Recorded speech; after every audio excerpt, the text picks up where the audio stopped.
Romit, I think we have like another couple of minutes to start. So probably, I'm not sure if Aratrika is there in this one. We could just try sharing like a presentation with them. Can you hear me, Romit? Yeah, I'm here. Do you All right. want to share the screen? You have the presentation, no, for Yes. this? Yes. Yeah, we could probably share it. I think we begin in another couple of minutes. So we'll keep it very simple. Like first, I think we can go over what is happening with the current legacy banking system and fiat currencies, and then we'll move into cryptocurrencies. I mean, the presentation could just be like a assistance of sorts, but we don't really have to go over it entirely. So Vishnu sir, we'll be starting with an introduction from the college side, and then I'll be introducing you guys, and you guys can start your session. All right, wonderful.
Okay, I'm not able to share my screen.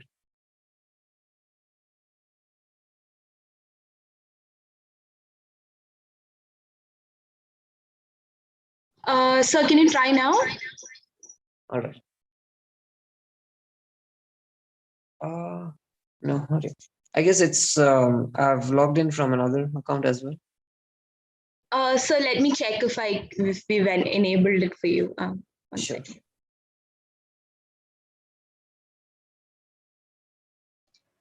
Sir, you can try now. I've made your co-host in your other account as well. Okay.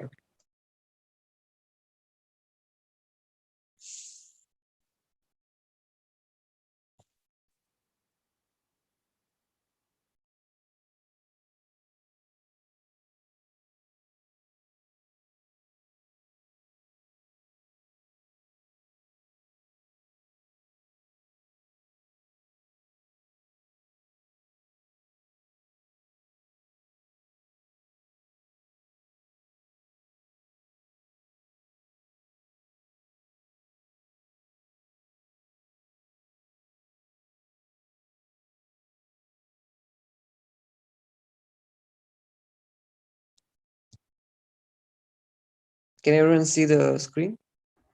Yes, sir.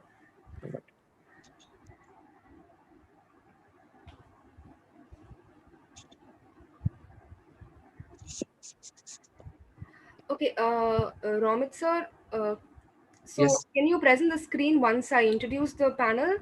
Because Okay. now, we'll be having a few people will be just giving. Sure.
Suchita, Yes, ma'am. it's 10, we can start. Yes, ma'am. All right. An investment in knowledge pays the best. A very good morning to everyone present here. I, Sujita, student representative from the Department of Commerce, will be the host for the workshop. It gives me immense pleasure to welcome you all to the most awaited Cryptocurrency 101 workshop brought to you by the Department of Commerce Women's Christian College in association with Team Gaia Expanding Consciousness. So a few things to keep in mind before we kickstart this workshop. Please make sure your microphones are muted and your videos are turned off. The chat box is open only to interact with the panel and not to give your attendance. And towards the end of the workshop, the feedback form will be posted in the chat box, both in Zoom and the YouTube live. Please make sure to fill in your correct details as it will reflect in your e-certificates. Please make sure to stay in the WhatsApp group till you receive your certificates, as the certificate drive link will be shared only in the WhatsApp group and not via email. We request all the participants to interact with the panel and learn as much as possible. You can also post your questions in the chat box during the Q&A session. All right, so with that being said, let's begin the event by invoking God's blessings. Faith expects from God what is beyond all expectation. Now, I would like to call upon Dr. N. Elizabeth, Dean of Shift 2 and Associate Professor of BCom Accounting and Finance, to lead us in prayer.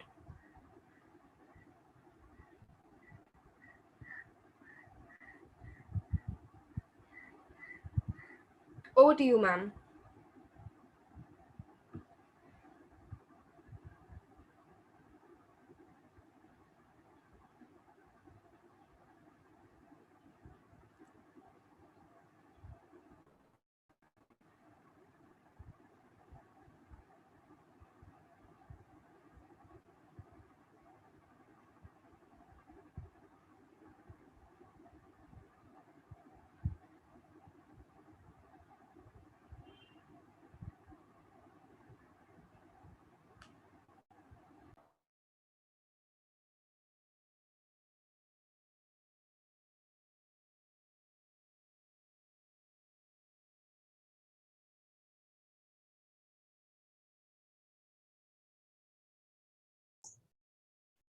Renita, unmute Dean's mic now.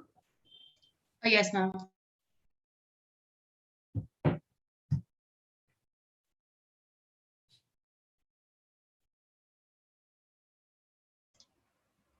Ma'am, is it unmuted for her? Yeah. Okay. Ma'am? Yeah, yes, ma'am. Yeah, okay. Let's all close our eyes and look to God in prayer. Dear Almighty and Heavenly Father, we glorify and thank Thee for all the blessings You have bestowed upon us. Thank You, Lord, for Your presence and protection, which reminds us of Your faithfulness and grace. We pray for the workshop organized by the Department of Commerce. May You extend Your divine wisdom to the speakers so that they will be able to impart effectively and share the best of their knowledge. Bless the participants as well so that they will be able to glean the vital information from this workshop. We also pray that You bless the organizing team for their effort and hard work in conducting this workshop. Once again, we commit this day into Your mighty hands. Guide us, guard us, and protect us. In Jesus' most precious name we pray. Amen. Thank you, ma'am.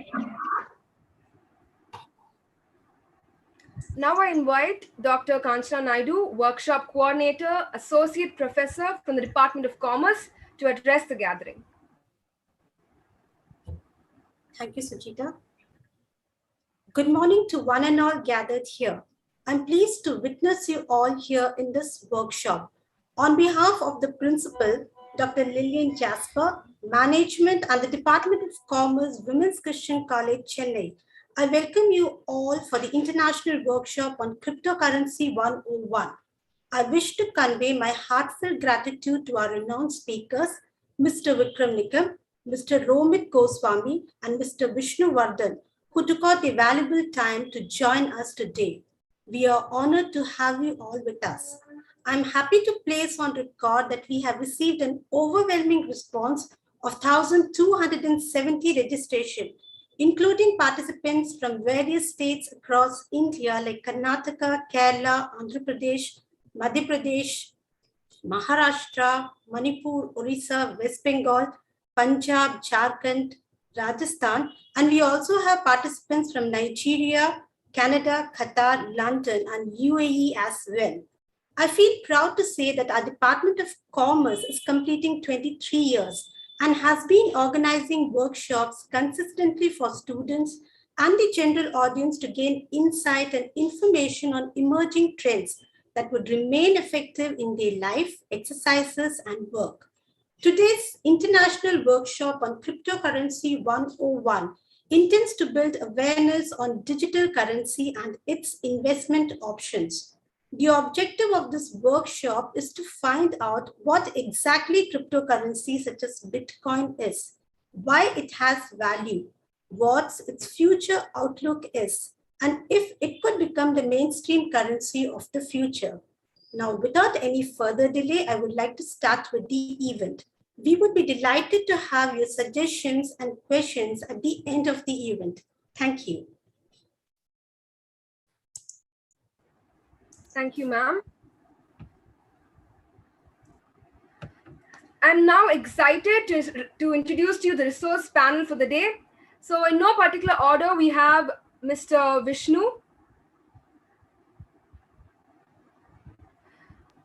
Hello, everyone.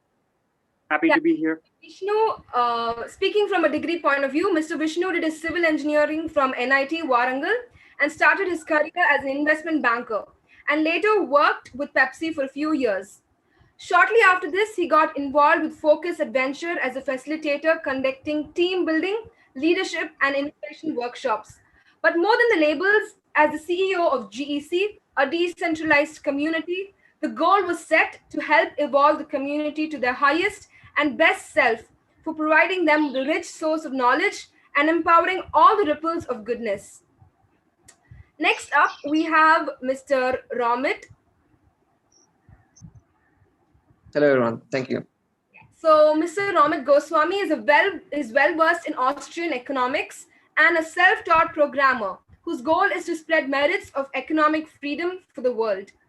He has founded Zapit, a Bitcoin cash payment app, and co-founded Jungle, a NFT marketplace, and is involved in a bunch of other projects to help realize his vision. Last but not the least, we have Mr. Vikram Nikam. Mr. Vikram also founded Insta Crypto in 2017, a non-custodian exchange and crypto payment service platform. He's also the founder of India's first Bitcoin exchange, which was launched at the Global Bitcoin Conference in Bangalore. And Mr. Vikram is a firm believer in an online society and exchange of valuables through a decentralized body of trust. He feels that crypto and blockchain technology was an inevitable future, and the future is here. So I warmly welcome the panel. Over to you.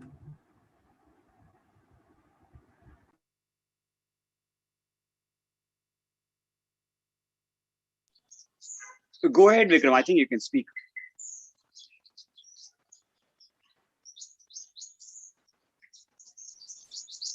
Hi guys, can you hear it? Yeah. Hello everyone, this is Vikram. Shall I start? Yes, Vikram, you can go ahead. Hi everyone, my name is Vikram and I'm one of the first founders of an exchange in India. So the reason we got to do that is because, of course, I was doing meetups from a long time, even before 2013. We got a lot of people who came to our meetups, which is to talk about cryptocurrency, Bitcoin, and they all used to ask us, how do we buy Bitcoin in India? Because it was no way it was possible to buy Bitcoin in India before 2013. There was no real exchange or anything. Like if you met somebody in person, you could take some if he had Bitcoin. And he was happy to give, but there was really no exchange for everybody in India to, easily buy.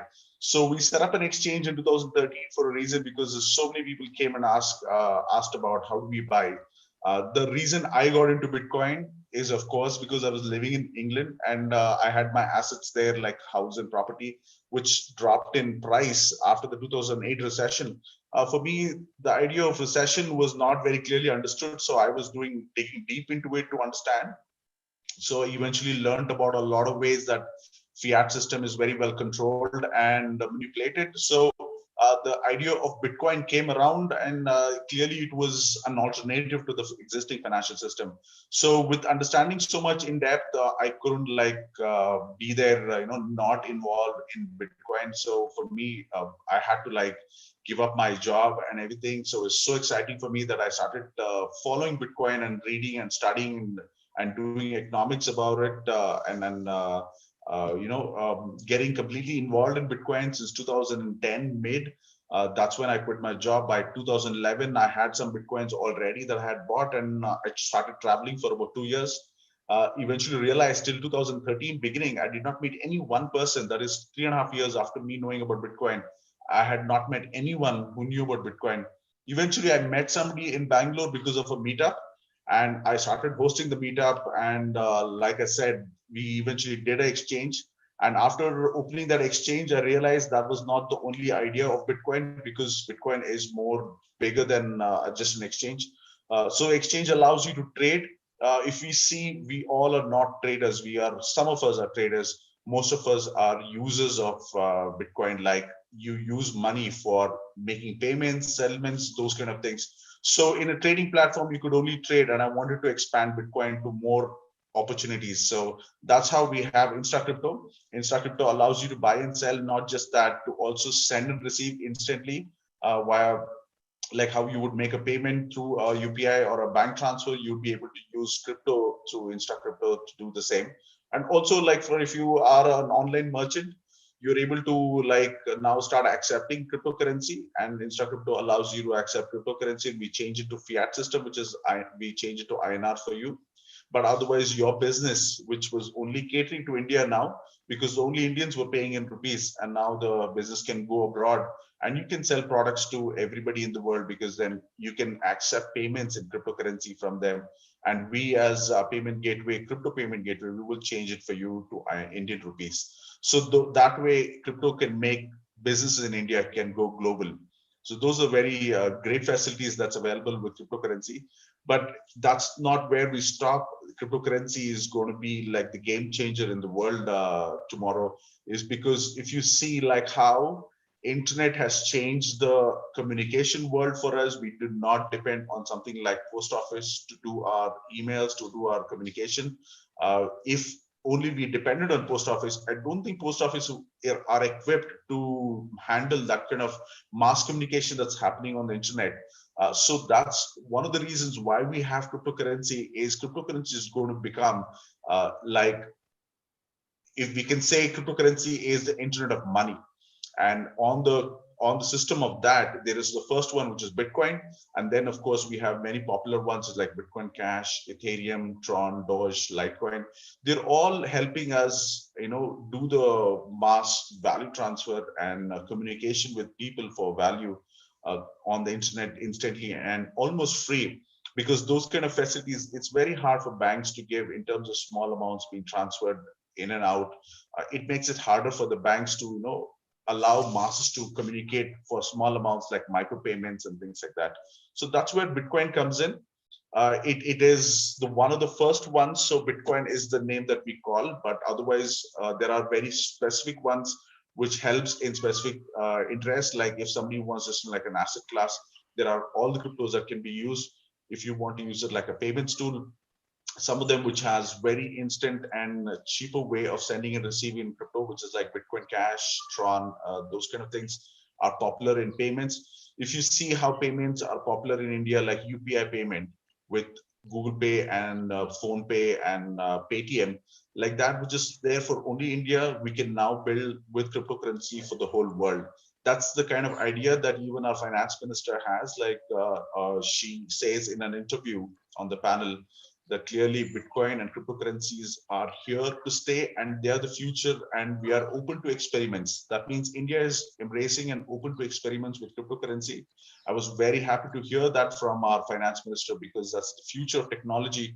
is going to be decentralized, and it's going to be open source the way cryptocurrencies are.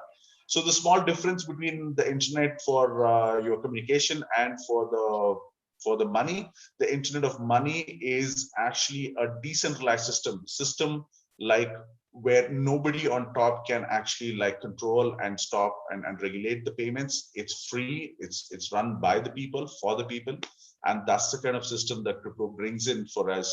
And that's where I'd like to draw the line and get Vishnu and Romit also give us some introduction to from their side of you, and have a presentation for you guys. We are open to questions, and I know cryptocurrency is a big subject. It cannot be covered in 1 hour, but we'll try and get as much as possible. Thank you very much. Thank you so much for that, Vikram. So as you were saying, I would like to reiterate that this is a really, really huge topic. And today we've been told that we have about an hour's time to cover this. So just want you all to know that we're kind of just very briefly touching upon some of these topics, because we don't really have the time today. In fact, we also have a 4-week course that we've been running on cryptocurrencies, where we go into quite a few of these topics in a lot more detail. But having said that, we will try and give you guys as much information as we possibly can in this 1 hour, so that you at least can kind of get kick-started in your journey. And probably what we would encourage is, after this session, we will probably recommend a few resources for you guys to go and explore this space by yourself, because again, 1 hour is a very short amount of time. And we would highly encourage that all of you go ahead and do some of your own research, because as Vikram mentioned, cryptocurrency is the future of payments and money. And either you do your research and you get on this boat, or you don't do your research and you miss this boat and you join it like much later. Some of us did join this boat like quite early on, as Vikram was mentioning, like he got in involved way back in 2011 itself, right? So probably Romit, could you share the presentation?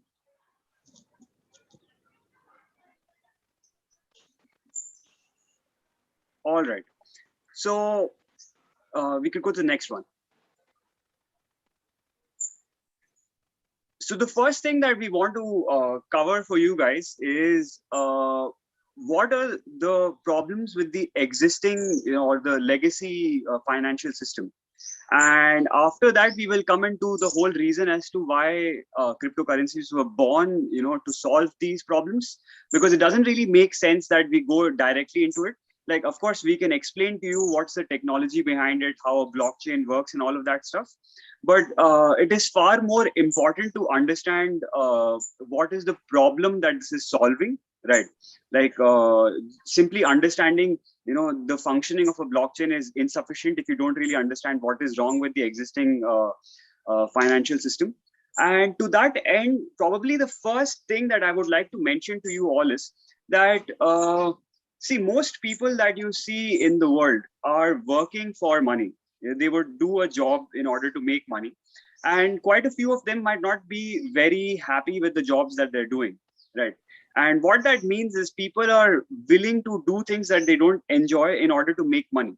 But having said that, if I go around, and you could do this as an experiment yourself as well, and if you go around and ask people about what is it that they actually understand about money, what you will come to realize is that a lot of people actually understand very, very little about money. It's just that now, by that, what I mean is, say if you go to eat some pani puri at your local vendor, it's like, and the bill comes up to 50 rupees or something, and then you GPay the person 50 rupees. People think that they know what they're doing, right? But actually they don't. By that, what I mean is, like, how does this 50 rupees get value?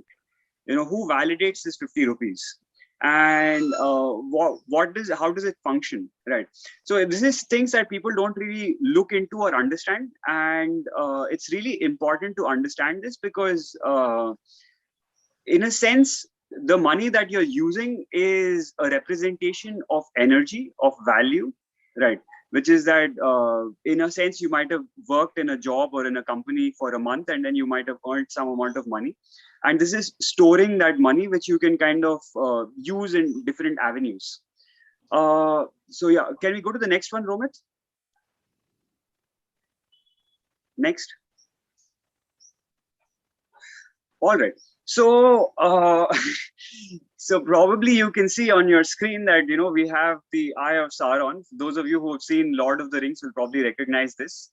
And there's a good reason why we've put this picture, you know, with respect to the birth of central banking. So before I go into the birth of central banking, I will just briefly touch base on the evolution of money itself. See, people have used all kinds of things as money over the period of time. And like, say, for example, in the mountains, people have used even seashells as a form of money. And of course, like initially people started bartering things in order to, you know, exchange value between each other. Like I might have papayas and you might have mangoes, and, you know, we can kind of do an exchange of value, right? But then, of course, there are issues with barter, which is that, you know, it's a bit hard to keep track of accounts and things like that. And there are some inconveniences. And which is where, when we move from something like, you know, just exchanging papayas for mangoes to a system where, say, we started using something like seashells and, you know, many other such items, which were scarce in that particular geographical location. Like you would never really use seashells as money in a beach. Like you would only use seashells as money probably in the mountains where seashells are rare, right? And also this is at a time when people are not really going all around the world, you know, it's like, and you were kind of limited to your own geographical location. Now, having said that, that happened over time through all of these different kind of things that we were using for money. Eventually, people settled in for precious metals, gold and silver. Now, one of the earliest empires, I think it was Athens or something, which kind of minted gold, and which was that rather than just using like gold dust and gold nuggets, they kind of standardized it and created these, you know, units of gold, where like each gold coin which was minted is worth the same as every other gold coin which is minted, right? And now, one of the issues with this is that what happened eventually is that when the country engaged in war, right, which is one of the most expensive endeavors that any government can engage in, they started debasing their currency. Now, this is a word that I'm sure some of you have probably heard even in modern context, like debasement of money. Though, to give you the context, the historical context behind it, the debasing basically means that you have a base metal, right? And you're diminishing the value of the base metal by adding something else onto it, which is where Athens would then, you know, collect their gold coins in terms of taxes, melt all of them, add some amount of copper, and thus you would debase the metal. And then you would go ahead and like recirculate it in the currency, like in the general supply, right? Now, this happened and this eventually caused the collapse of that particular empire. But this phenomena has existed throughout empires, right? Now, coming back to the concept of banking. So what happened is, as you started to use gold for exchange of value, it came with some inherent risks. Risks such as the possibility that somebody could steal that gold from you, or, you know, create other kinds of issues for you. Right. And so which is where banking came out as a service. And originally it was a legitimate service, where the service they provided was safekeeping of your precious metals. And so what the way it would work is, initially that you would go ahead and deposit your gold in a vault, right, in a bank, which is an institution that has security for this metal. And in exchange, what they would give you is, they would give you a piece of paper which would say that I promise to pay the bearer like 1 ounce in gold, or whatever amount of gold that you have deposited. So suppose you have deposited like 10 coins of gold, they might give you like 10 pieces of paper, each one representing 1 coin in gold. Now, the important thing to notice over here is that the paper in and of itself is not really valuable. What it is giving value to this paper is the fact that there is this precious metal which is kept in a vault in one of these institutions, right? But once this system kind of got accepted, what the bankers started to notice is that mostly the people were kind of not really coming in to cash in their pieces of paper for metal. They realized that most people are finding it way more convenient to use these pieces of paper as units of exchange for shopping and like buying things of value in the general market, rather than going to the vault and redeeming their gold. So when this happened, what the bankers realized is that they have the possibility of creating more pieces of paper than the amount of gold that they have. Let me just kind of explain this point a little bit more. So to just give you an example, suppose hypothetically one bank or one vault has 100 units of gold. And in exchange for this 100 units of gold, they have given out 100 pieces of paper, which represent these 100 units of gold, which are circulating in the economy. Now, what the banks realized is that at any given moment in time, not more than 20 or 30 people are ever coming to redeem their gold for their pieces of paper. So given that they have 100 units of gold, what they realized is, if I actually create another 50 units of paper on the 100 units of gold that I have, nobody is really going to catch me, because even then probably 30-40 people will come to redeem their gold, but it's still not 100. But this is a very slippery slope, and once you've created like another 50 units of paper, you realize that I'm still safe, and then you create another 50 units of paper, right? So which is where you have a situation where you might have 100 units of gold and have like 200 units of paper, right? And probably at that point you have like 60 people coming in at any given moment in time.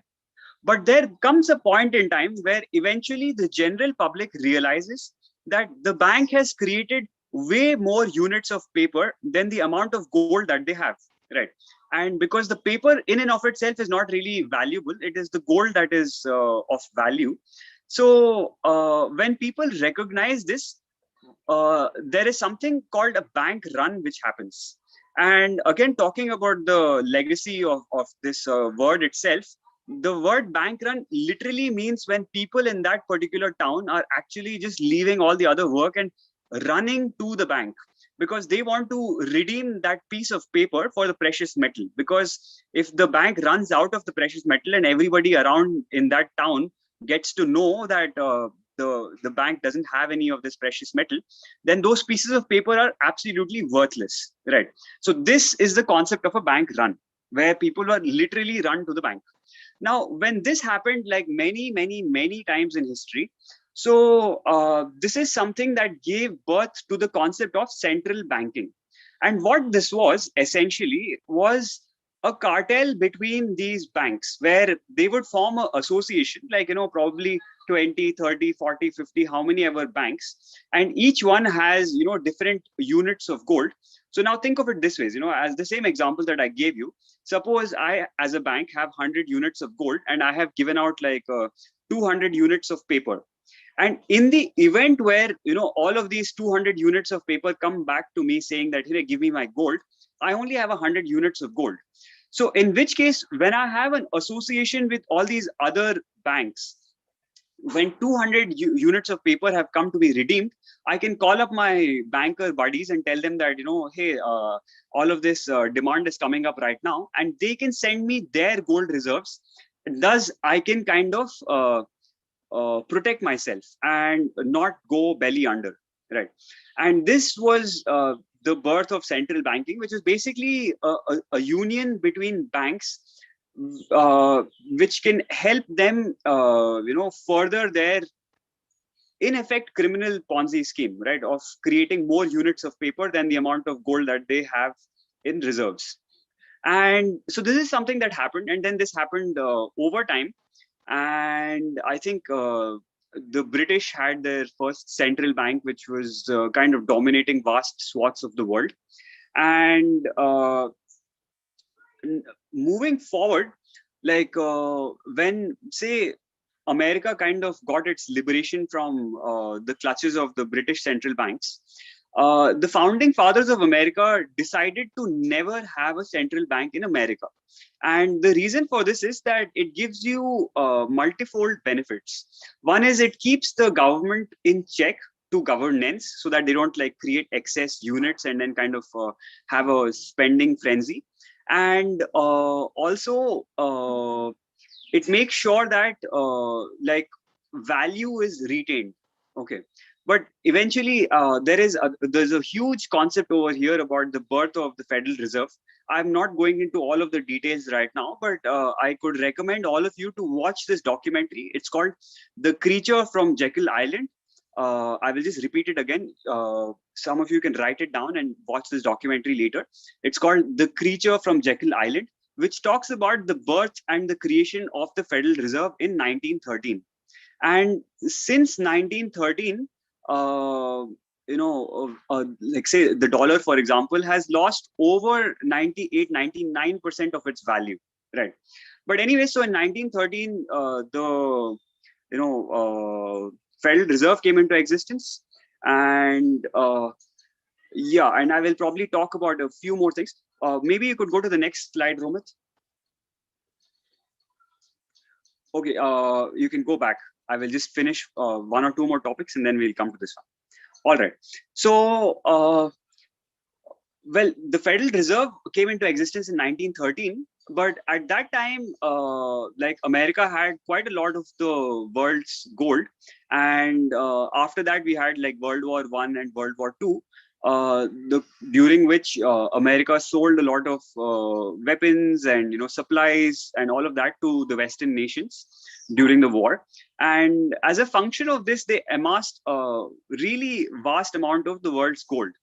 And by the mid 1930s, like I think America had about 75% of the world's gold reserves. And this is when when Europe was largely decimated by war, and so they had something called the Bretton Woods Agreement, which is where most of these allied nations came together, and it was agreed that everyone would use the American dollar as the world's reserve currency, like for all international currency settlements. And in exchange, America promised to maintain the convertibility of dollars to gold at $35 to an ounce. Right. And this was agreed in the Bretton Woods Agreement somewhere during the mid 1930s. Right. But this was not the case, which is that America did create a lot more paper units than the amount of gold that they had in reserve. Right. And what they did as well is because they have been engaged in warfare pretty much all the time after the Bretton Woods Agreement. And as I mentioned just now, that war is one of the most expensive endeavors that any government can engage in. So by the late 1960s, it became apparent to quite a few world leaders that, of course, America has created a lot more dollars than the amount of gold reserves that they have. And so a bunch of these countries started to repatriate their gold. And by that, what I mean is that like every country has some amount of dollar reserves as part of their, for their international currency settlements. You take these dollar reserves, you send it back to America, and then you say, hey, give me back my gold because I don't trust you. Right. Now, one of the largest countries to do this was France. Like, and at that time, the president of France was a person called Charles de Gaulle. And he asked to get back their gold. And when this happened, like America realized, obviously, they don't have enough gold to honor all of these things. So in 1971, we had an event called the Nixon shock, which is where Richard Nixon, who was the president of America at that time, announced the temporary halt on the convertibility of dollars to gold. And well, of course, we know that, a lot of these things that the government says are temporary usually don't turn out to be temporary. They we all know how temporary things with government turn out, and which is exactly what happened with this event as well, where since 1971, we have been completely off the gold standard. Because until 1971, at least the agreed upon thing was that America would maintain the convertibility of dollars to gold at $35 to an ounce. And through international currency settlements, all the other global currencies were somehow linked to dollars. And since dollars were linked to gold, everything was directly or indirectly linked to gold. And since 1971, we have been in something called the fiat currency system, where essentially the value of money is not linked to any precious metal. And if you think of 1971, that means it's already been 5 decades now since we've been in this model, right? And the value of money is basically by government decree, right? And while this might not sound as a problem to some of you, if you give it enough thought, you will realize that this has a huge problem, which is that you're simply trusting the governments and central banks to not create vast amounts of money, right? So now we could move to the next slide, Romit. Right now, which is where comes in this concept of inflation, right? Now, some of you have probably, I mean, all of you have probably heard about this word, but have not probably considered the deeper meanings behind it. Like, what is it? Why does it exist? How does it work? Is it good? Is it bad? Things like that. So to just kind of give you a very brief understanding about the concept of inflation, right? Now, suppose if we were to take the WCC college as one universe, right? And say in that college, you have say 100 rupees that is being circulated, and everything that is there in that college is worth, I mean, is valued in that 100 rupees, right? And by that, maybe, one blackboard would be worth like 1 rupee in this hypothetical example, right? And say maybe a table might be worth 50 paise or something like that, right? Now, if I have the ability to create money, right? If I can kind of go and, on a fancy piece of paper, write down, 10 more units and, create like 10 more units, right? And then I can come inside and then buy a couple of blackboards and tables and chairs and stuff like that. What has essentially happened is none of the real world assets in the WCC college have actually gone up. But instead, what we have is that the currency units in circulation have gone up. And so in effect, what happens is the blackboard that I could earlier purchase for like 1 rupee will currently cost me 1.1 rupee. And so what I have done by creating these extra 10 units is I have effectively stolen money from everyone else who is there in that ecosystem, because I did not do anything of value to get this 10 rupees. I simply created these 10 rupees. And as we start to do more and more of that, that is when the prices of everything goes up, because it is not that the prices of things are going up. It is simply that the value that is being represented by these paper units is going down, right?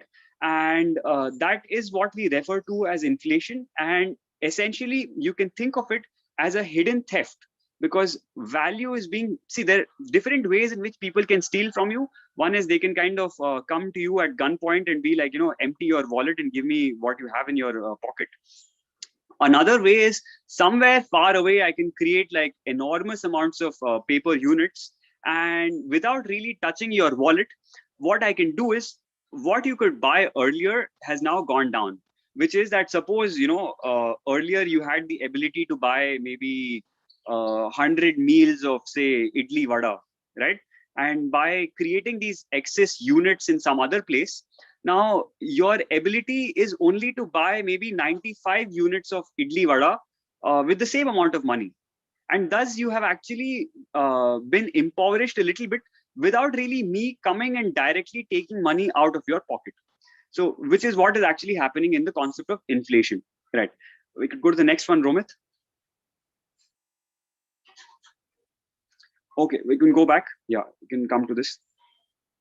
So now, having said that, while most people in the world, don't really think about banks and central banking and money and all of that, there have been many people throughout the ages who have been thinking about this concept of having a few people, who are the owners and the people who are running these central banks, who have such a vast amount of influence and power over us, and who are able to systematically steal value and wealth from such large swaths of people.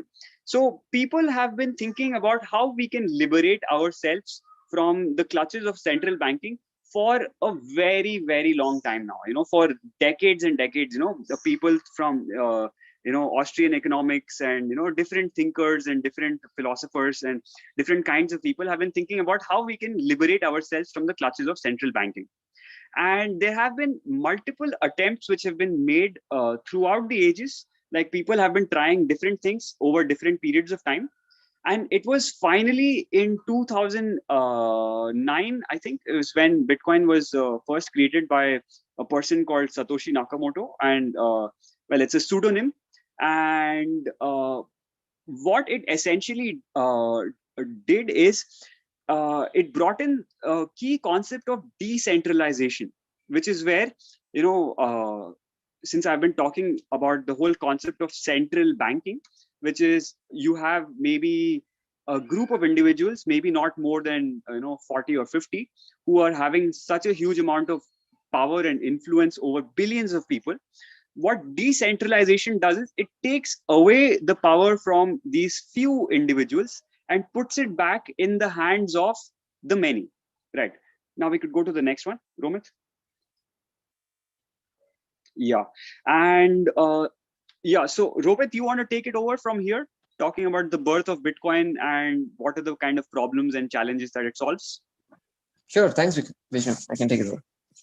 All right. So yeah, as Vishnu explained, the problem from a long time was that there was too much centralization with the power to control money, right? Like, whoever has the power to control money basically can do whatever they want, because to do anything in this world, money is like really essential, and anyone who gets to control that gets to control everything else as well. Yeah, so there were actually a group of people called the cypherpunks who are very enthusiastic about creating like a decentralized currency, but in the digital world, right? They wanted like a internet money for the world, but okay.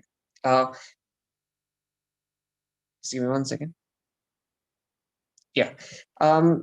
So there were multiple people who tried different things like e-gold, e-cash, digital gold, and things like that. But all of them were actually taken down by mostly the US government, because they saw it as a threat to the central banking system.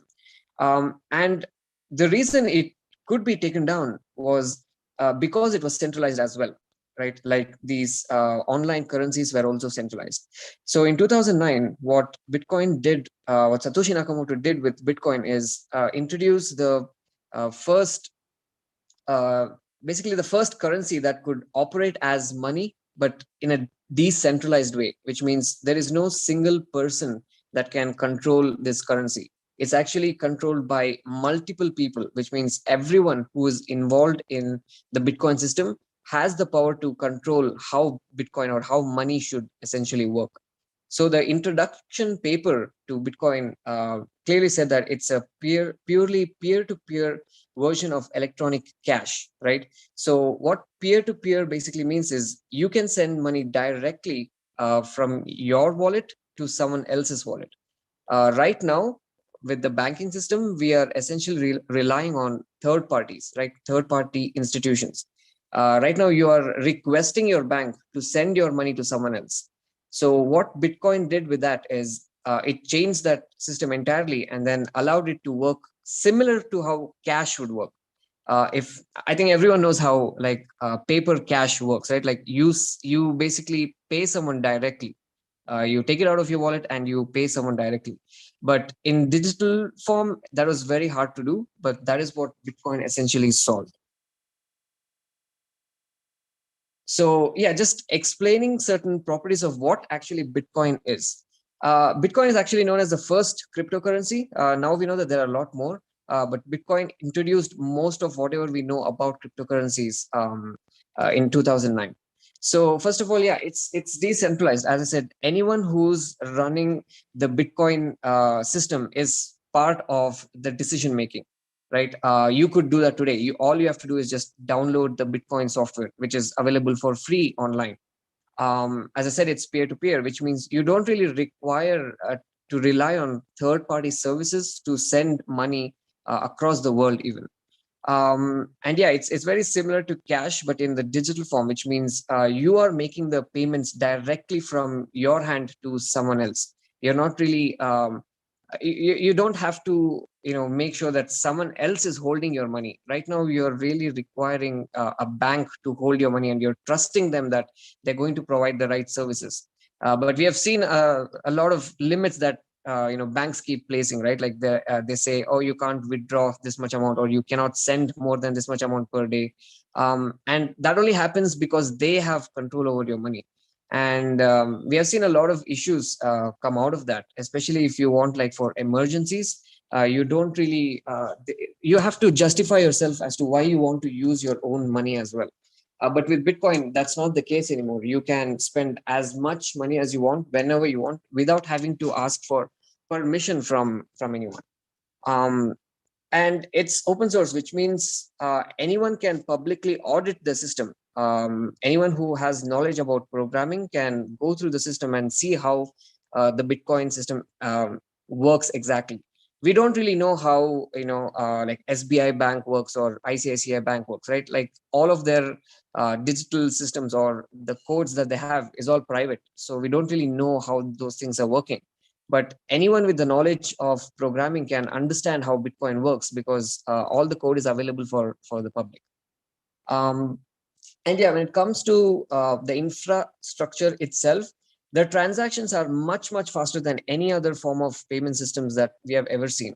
If you have ever tried to make like a regular bank transfer to another country, it can take a long time. It can some can take like few hours, but there are few countries where it can take days to send money, right? But with Bitcoin, it's almost instant. Like within a second or two, you can send money across the world, and the fees are like super low. With certain currencies, the fees can go as low as like 10 paise, and it's not really dependent on the amount that you're trying to send. Whether you're sending 1 rupee or you're sending like 1 crore, you'll be paying like maybe 10 or 20 paise. That's it, because the infrastructure costs are like super low. And yeah, as Vishnu mentioned, one of the problems of the central banking or regular banking is that someone can create money out of thin air, right? Like they can just print more and more. That's something that cannot be done in Bitcoin. In the code, it is hard coded that there can only be 21 million Bitcoins that can ever be created. And to be able to change that, everyone who's running the Bitcoin system has to agree. Only then can it be changed. Or else there's no one person or one government or one company cannot make a rule to start printing more Bitcoin. So that's why we call it, like, it has really sound economics. So as we know, as again Vishnu said, that the prices are not really rising of items. It's rather the value of currencies are falling. uh, because Bitcoin has limited supply, you can see that the prices compared to Bitcoin is actually increasing, right? Like the value of Bitcoin increases over time rather than decreasing like the rupees or dollars. And the way the system is basically the security is provided is there are people called miners all over the world. um, so what crypto mining basically does is it secures the network, right? Anyone can become a miner. It's a bit more expensive today than compared to the past.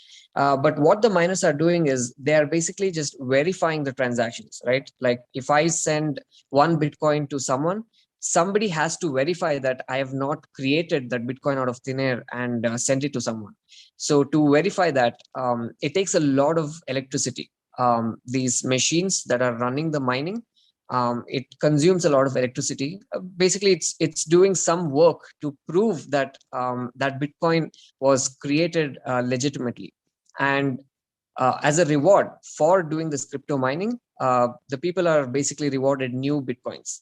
And Bitcoins always start from like 0, and then it goes all the way up to 21 million. But every 10 minutes, there are some new Bitcoin that's created. and that Bitcoin which is created basically is sent as a reward to the miners who are securing the system basically. And yeah, they're also adding all the transactions to the blockchain. We'll probably not get into the technology of blockchain itself because that's pretty vast. But in general, blockchain is just the system that Bitcoin runs on. And you can think of the blockchain as like everyone here knows what a passbook is, like a bank passbook. So you can just think of it as like a digital passbook that everyone all around the world, people are running the same passbook. Like the passbook belongs to the Bitcoin system. And what the miners are doing are they're just adding the entry to the passbook. So the entries are basically just transactions that this person has made a transaction to another person. So that's what's happening all around the world. So yeah, so if we are comparing like Bitcoin to the regular currencies like rupees or dollars, few of the reasons why it's considered to be better is it's a better medium of exchange, which means you can send this currency anywhere across the world like within a second for a very low cost, which you cannot do with any other form of currency. That's why we are looking at Bitcoin being probably the next reserve currency, because you can also use it everywhere, right? It's not bound by any nation. It's not a national currency as such. So it can be used anywhere and everywhere. So thus it acts as a better form of currency, because if you take your rupees to the US, you can't spend it there. You have to convert it. But you can spend Bitcoin there. Wherever it's accepted, you can spend Bitcoin. And yeah, there's this concept called divisibility. Like we know that 1 rupee is divided into like 100 paise. Just like that, 1 Bitcoin is divided into 100 million satoshis. Satoshis is similar to paise, as in it's the smallest unit of a Bitcoin, which is zeros followed by 8 decimals basically. So the 8th decimal is called 1 satoshi. So 10 crore satoshis or 100 million satoshis basically make up of 1 Bitcoin. So yeah, if you're thinking of like buying Bitcoin, you don't have to really buy 1 Bitcoin. You can buy like 0.01 or 0.0005, for example. What I mean by that is you can buy even 1 rupee of Bitcoin if you want. So if anyone thinks that it's expensive or something, that's not the case. And yeah, durability. We know that gold has been used as, for a long time. It's been used as money because it lasts a long time, right? Like gold does not corrode like few other metals. But we know that paper usually degrades. That's why they have to keep bringing in new paper notes into the system. But similar to that, like Bitcoin is basically just digital format, right? It's in the form of bytes, like digital bytes. So they can't really expire. So they can last as long as, like internet or we have computers basically. And yeah, I'll just leave that point for now. So talking about few popular cryptos which have lasted for a long period of time, which we know that, they have some value and they're not just there for a short period of time. We know that there's Bitcoin, there's Bitcoin Cash, which is basically the faster form of Bitcoin. There is Ethereum, which is also really popular these days.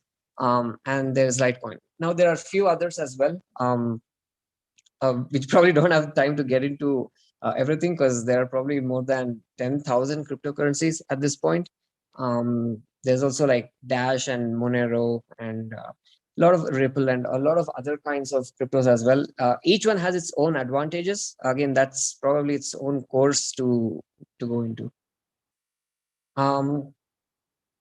Yeah, so Bitcoin is not just like one singular concept. It's a lot of different concepts that's come together, right?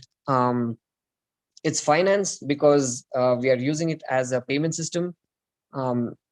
So it also uses this system called cryptography, which is part of mathematics. That's what keeps the system secure. So again, cryptography is also like a huge topic to get into, but in general, it's just a way to secure something. It's basically to encrypt and decrypt any kind of information, and that's what is used to protect everyone's money within their own wallets. And yeah, as I said, economics, because it has sound economics built into it. It has like limited supply, and the way its emission schedule, or the way new bitcoins are created, it reduces over a long period of time. It can last for the next 130 years. That's how long new bitcoins will be created, but it's always reducing. Every 4 years, the amount of bitcoin that's created is reducing. And yeah, we know that it's the future technology, which means it can be used literally anywhere, almost instantly. So it basically operates as its own protocol, just like internet is its own protocol. So yeah. So what can you use crypto for, right? There are lots of new use cases that have even recently come up. um, but one of the main use cases is you can use it as payments, as you can use it as money for payments. You can also store assets, which means you can have, like stocks, shares, or bonds in the form of cryptocurrencies. So you're basically storing some sort of value or asset class. You can do trading on top of cryptocurrencies. um, and yeah, there's also like now new technologies coming up, such as NFTs, which are used in the form of art or any digital asset that you think of, like your movie tickets or any event tickets, that can also be in the form of crypto. And we know that since everything is public, yeah, it basically operates in a way where you can trust it in a way, but you can also verify it. You can verify everything in a public way. All right. So before that, I guess I'll hand it over back to Vishnu if you want to talk about more stuff. I don't know how long we have. I think the session was like an hour. I think it's pretty much an hour we're at. We could probably take it up for questions right now, and we can, whatever kind of doubts they have, because we've just, again, I would like to reiterate that this is a very, very vast topic. We have barely scratched the surface. We've just very briefly, I mean, we've tried to keep it very short because we only had an hour. So please, we'd be happy to answer any of the questions that you guys have. Yeah, so we have a couple of questions in the chat box. So somebody has said. All right. So would you like to read out the ones which you want us to answer? Yeah, sure. Okay. So we have a question from a professor who says, today it is Bitcoin, tomorrow it may be Ethereum, next Litecoin may lead, followed by Dash, Ripple. So they're asking whether he feels that it may cripple the economy. Will it or will it not? Okay, so this is basically two separate questions that one needs to consider. Okay, now the second one is about crippling the economy, right? So I'll first start with answering that one. So the thing is, any economy does better with more choices, right? And the more choices one has, the more stimulation it gives. Let me just give you an example. Now, there was a time when BSNL was the only service provider for telecommunications, right? And maybe a couple of you are too young to remember this as the case. Probably in all of your lifetimes, you've had multiple choices, but at least some of the professors would probably know what I'm talking about. But when BSNL was the only telecom service provider, the kind of services that we were receiving and the kind of packages that we had was much lower in quality. But then there was a point in time where Airtel, Vodafone, Jio, and like so many other players came into the market. And what happened is not only did the market size increase, right, and you had like if you take the cumulative revenue and profits of all of these companies, it is way higher than what was happening when it was only BSNL. And not only that, it also improved the quality, the experience of the user. That is, the end user, whoever was getting involved in telecommunications, had a much better time, right? So in that sense, having more options for money is not going to cripple the economy. Rather, it is going to stimulate the economy, and then people have a much better experience, which is that they will get to choose, which is what they don't have right now. Now, this is the second part of the question. the first one coming to, now it is Bitcoin, next Litecoin and Ripple and all that. Now, rather than saying that it's going to be in that sequence, the question that we need to ask ourselves is that if we know that, okay, cryptocurrencies are here to stay, and this is what is, the future of payments and stuff like that, the question to answer now is like, which one is it going to be? Right. So before I can get into this, I will just give you another analogy, which is if you were, an investor in the early 90s and you looked at internet as this upcoming technology. And if you kind of realize, see, because in the early 90s, most people had no clue about what the internet is and what it is capable of, right? But then there were some people who did understand that internet is the future, right? Now, if you did realize that, that alone was not enough, because if you realize that the internet is the future and then you invested all of your money in dog.com, you would have probably gone bankrupt.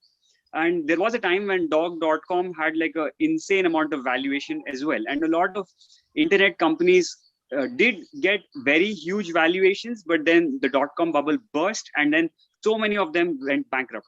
But having said that, if we look at it today, the most valuable companies are called the FANG stocks, which is Facebook, Amazon, Netflix, and Google, which are all internet tech giants, right? So it is not wrong on somebody's part in the early 90s to have recognized that the internet is going to be the future, but it's also very important that, how can you kind of convert this knowledge into something that is useful and beneficial for you. So in the same way, realizing that, yeah, cryptocurrencies are the future is like one thing, but realizing like, which one is it going to be is another thing altogether. Now, which is where we will have to dig in like a lot deeper, which is that, what is it that each one has to offer? What is the network effect that each one has? What are the use cases each one is satisfying? Like, say, for example, Romit had mentioned about Bitcoin and Bitcoin Cash, right? So right now, if you look into it, Bitcoin is primarily vying for the store of value market, which is probably around $10 trillion. And Bitcoin Cash is, aiming at the payments market, which is around $100 trillion, right? And so they're just, looking to satisfy different use cases. So one will have to look at, which ones are each project looking at, and what, which are the other, say, for example, which cryptocurrency is actually going to satisfy that market, right? And so, which is where we'll have to see that, like, what is the network effect that each one currently has? What are they doing? What is their roadmap? What is the kind of community that they have? What are the kind of dev teams that are working on each project? What are the projects that they've already worked on? What are the current applications of the project that they've already worked on? Because there's so many projects. It's like if you think of something like Ethereum, it is basically looking at a different use case. They want to like make decentralized applications, and it's like a decentralized computation platform. And there are many projects which have been built on top of Ethereum, right? And there's something that we can see. But then you also have things like, Cardano and EOS and stuff like that, which are, promising to satisfy some other use cases. But then one will have to kind of dig deeper to see that, are they actually able to do this? What have they already done? What are their capabilities and things like that? Yeah. So I hope that answers that question. Thank you very much, Morning, Mr. sir. Next question. Sir, good morning, sir. Yes, ma'am. Sir, as you said, the cryptocurrency is dealing the transaction between one party and another party. Then the corruptions may also going through that. Is it right? It is legal. If it's a legal part of it question, I can take that question. So legality of a technology is not understood till the government understands and regulates it, right? So cryptocurrency and Bitcoin is actually a technology. The technology improvement, like how we have over the post office with the internet, is how we have cryptocurrency over the banks. So the legality part of it is we have to wait and watch. That's what Indian government says. In 2014, Indian government said in cryptocurrency space, we're going to do wait and watch policy. And that's been continuing till now. And in recent times, that is 2 months ago, our finance minister, who's Nirmala Sitharaman, is very clear about what is cryptocurrencies stand in India. It is It is here for experiments, and we are open to experiments with cryptocurrencies, what she's clearly said. And she's also comparing to UPI. We know what we are using, like predominantly now in small payments, which is UPI, Unified Payments Interface, through PhonePe and through BMAP and through Paytm. This particular UPI feature has helped everyone in India, and this kind of feature is only in India, it's not in abroad. So since she also mentions this, that since we are ahead in payments dunia, which is the payments world, we should allow experiments with cryptocurrency, because cryptocurrencies makes payments even more easier. The reason we are so adopted to UPI is because UPI made our lives very easy. So cryptocurrency is going to make it even more easier. So she has a clear understanding on that, and that's what she says. This is exactly the legal stand we have in India. It is not illegal to use cryptocurrencies in India and to experiment with cryptocurrencies in India.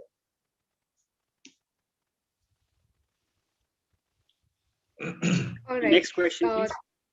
Yes, sir. So, okay, the next question is, the process of verifying the Bitcoin transactions consume a lot of energy. Isn't it a big problem? So I can take this one. Sure, go ahead. Sure, go ahead, Vikram. Go ahead, Vikram. So yes, it does take a lot of energy to secure the network. That is something which is very well needed, because proof of work is what secures the complete blockchain of the Bitcoin. So the blockchain allows the transactions to happen, right? Today, what is the system that is allowing our transactions to happen? Are the banks. If you compare the amount of electricity and the energy spent by the banks collectively, it's far more higher than what Bitcoin is spending. So there is no real comparison there. Bitcoin is much lower in terms of the electricity and the energy consumption. And also with Bitcoin, there is an advantage that in Bitcoin, you can set up the miners anywhere in the world where you're getting free energy.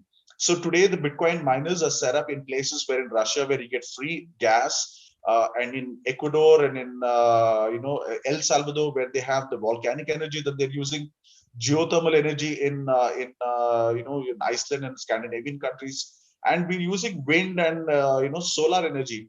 So the collective energy, of course, is more, but they're all coming from free resources.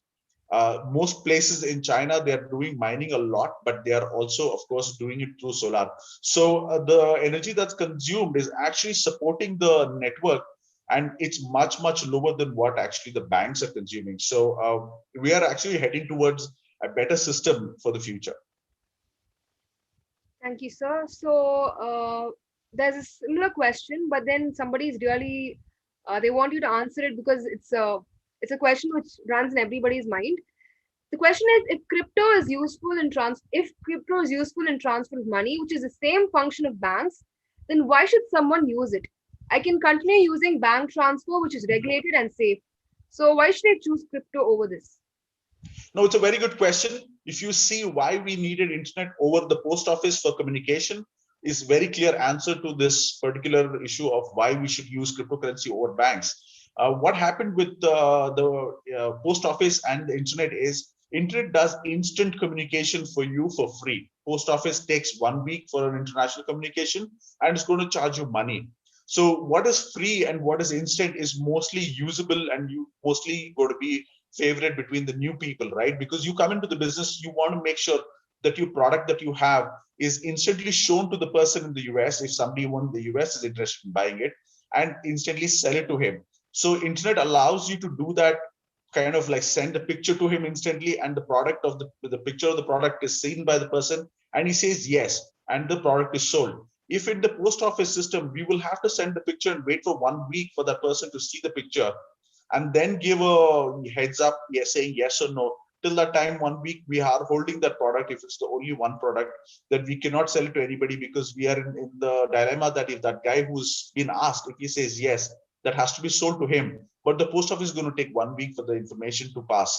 So instead, internet will allow instant communication with image that goes, and then he says, yes, I'm buying. So the product is sold. If you see, the information quickness help in commerce happening quicker.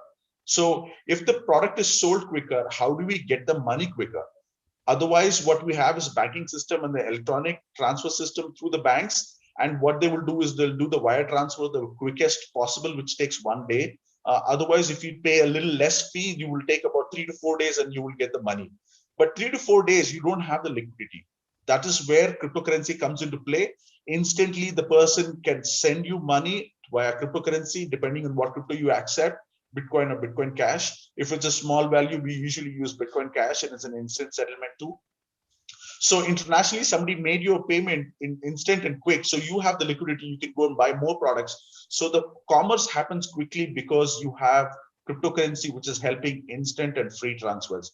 If you see why UPI became famous, think about that. That's exactly why UPI is famous. UPI as a feature is famous because it's instant and free. Those kind of features helps really in increasing commerce. That's why we have less use of cards and less use of bank transfer compared to UPI, because UPI makes the life easier. So those are the systems. Any system that makes life easy and commerce easy will get adopted. So I have a question. Am Yes, I audible? Yeah. Yes, so this is yes. This is Dr. Lynette Crystalda. So I'm talking on behalf of the small investors, and there is so much of Bitcoin trading happening. Is it useful or is it easy for any small investor to handle this Bitcoin account or whatever you call it? Is the procedure simple, or how do we go about it? Because online trading is not very simple for us. You need to closely watch the market and stuff like that. But how is it with regards to Bitcoin? So with cryptocurrency, it makes it a little easy. Of course, in the first time, it will not be. It's exactly like how we experience internet and emails, madam. If you see, email was very, very hard for me the first time when I used it. But of course, when my friend showed it to me, it was very, very easy after that. It is just a small thing that you have to put in a little amount of time, like 5 to 10 minutes maybe, to learn about it. And once you start using it, it becomes very easy and very simple to use. In an internet-based app platform, you just have to download the app as a wallet, and the wallet will allow you to hold and receive, send your cryptocurrency. Depends on what cryptocurrency you're buying and selling, you're able to hold it very simply. Of course, the very first time, like maybe 1 or 2 days, you may find it hard to use that app, but after that, it is very simple. Do ask somebody who's around, or maybe look up on YouTube to look for some videos to help you in that. It's very simple, just after the first hurdle that you would have. I think I covered the question, but if somebody else wants to pick up that particular question, I'm happy for Romit or Vishnu to do that. Sure, I can take it over. Yeah, so there are a lot of apps and platforms like exchanges where you'll have to download, and depending on the kind of exchange it is, you may have to give your information, like KYC information. And once that's done, you basically have a list. It's very similar to like the stock market trading, as how you can see the stocks of other companies, and then based on that you can choose whether to buy or sell. Cryptos also work in a similar way. You just if you want to buy Bitcoin, you find the Bitcoin in the list, click buy. It's quite simple actually. Yes, sir. And then another question. So someone's asking, like, cryptos have been hacked in a developed country like the US. So is it safe in a country like India? Just a correction. I don't think cryptocurrencies have been hacked. What they have done is they have hacked different kind of businesses, and they have demanded ransom in cryptocurrencies. So that ransom could have been easily in cash as well. So cryptocurrencies itself cannot be hacked. All right. Thank you, sir. Very simple. It's like the internet. Internet cannot be hacked, but the email service on top of the internet can be hacked. Similarly, Bitcoin cannot be hacked, and cryptocurrencies cannot be hacked. But a service provider like an exchange is set up to be allowed to trade with other people. So that platform will hold your cryptocurrency and will hold your money. Only after holding your cryptocurrency and money, they will allow you to trade, right? So the trading platform becomes a target for the hackers if they hack the exchange to steal the cryptocurrencies of the people that they're holding. So like that, it's actually the services that can be hacked, not the platform itself. The internet can never be hacked. It's a network effect. It's by the people. Similarly, why we have InstaCrypto as a platform is because if we hold your cryptocurrency, we can be proven to get hacked, right? So that's why as InstaCrypto, we have changed our system. from my first exchange that I opened in 2013 to now, in this exchange, we do not hold people's cryptocurrency. We educate people to hold their own. We allow them to download an app of wallet by themselves and then use that wallet and secure your own cryptocurrency by yourself. So collectively, if I had 1,000 customers in InstaCrypto, all 1,000 customers crypto could be held with me. That's why we don't want to do that. And we want to distribute the 1,000 people's cryptocurrency in their own wallet. So you yourself can secure it better. And the hackers now do not have a particular target to go to. That's how we're making it a little bit more secure for the hackers also. I'm sorry, for the people and not the owners. So we have this last two questions we'll be taking. So we have a question from the YouTube live. Crypto market is declining. Do you think it will go on a rise again?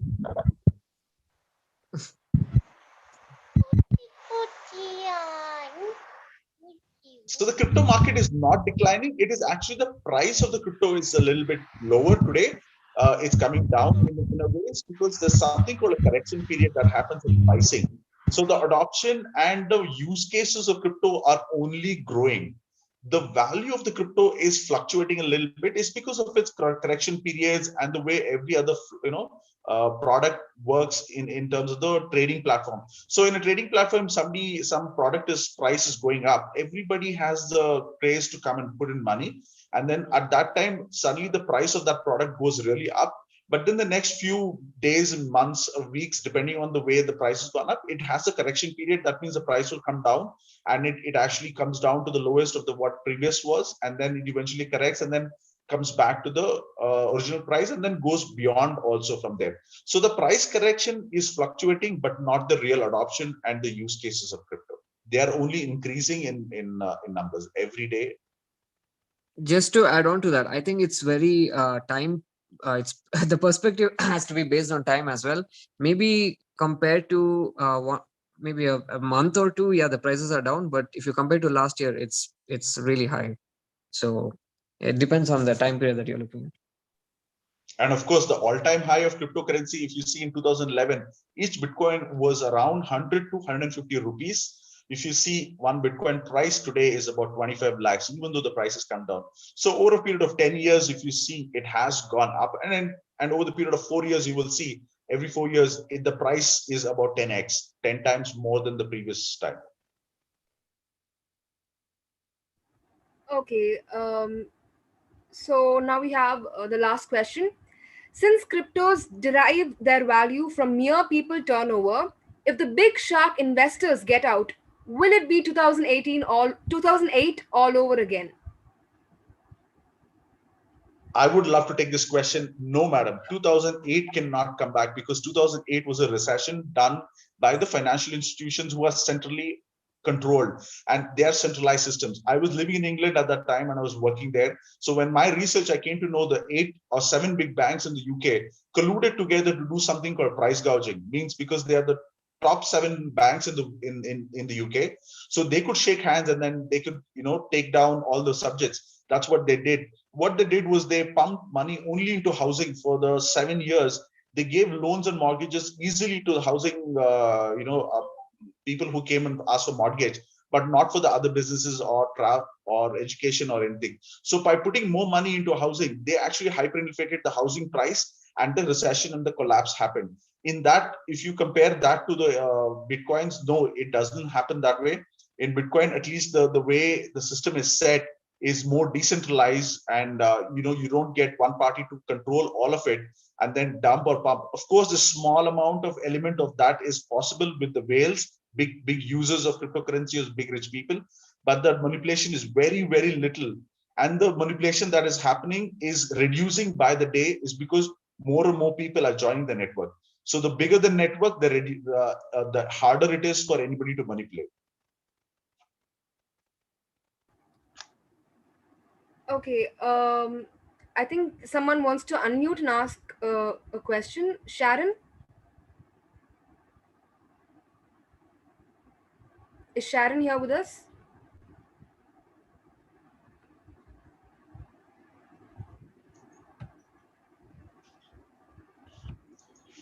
Okay, so there is one question that I read on the messaging board. I can quickly touch base on that, which says less poverty with crypto. It's totally possible. Crypto can help in uplifting people from this one. Is because if you see the existing financial system in last year, in the name of Corona and COVID-19, governments have printed so much money that it's hyperinflating the existing system. Existing system means now the poverty is like the people who are really low class, who have very little money that they have stored. Their worth of that money is dropping by the day. So for them, continuously they are not able to hold any value in that existing financial system. So in ways of crypto, that can at least change and help the people being lifted up from the poverty.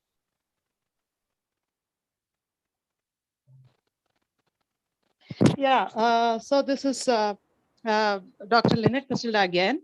Sir, we are taught, no, mutual funds, you have to stay in the market for a long term. Then only it is, am I audible? Yes, ma'am, you're audible. Yeah. So mutual funds, we need to stay in the market for a very long time so that we get maximum benefit. So what do you suggest for crypto? Is it short term or long term? Which is advisable for to crypto stay in the also, market?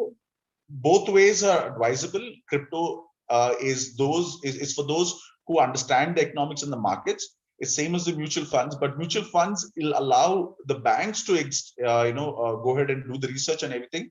Not for you. For you, it's not as much as work for you. So in cryptocurrency, if you know a little bit about it and you can go ahead and trade, and for short term, you will definitely profit from it and benefit from it.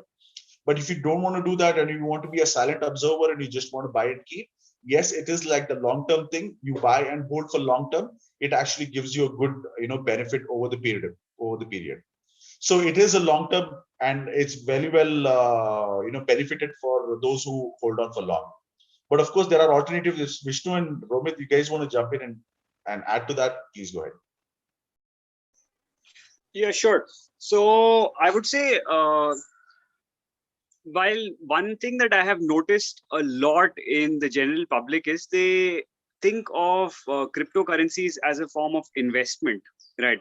And I actually have a very different point of view. I mean, while the prices have been rising up a lot, certainly, but for me, what is way more interesting is the aspect of freedom that cryptocurrencies are able to give us.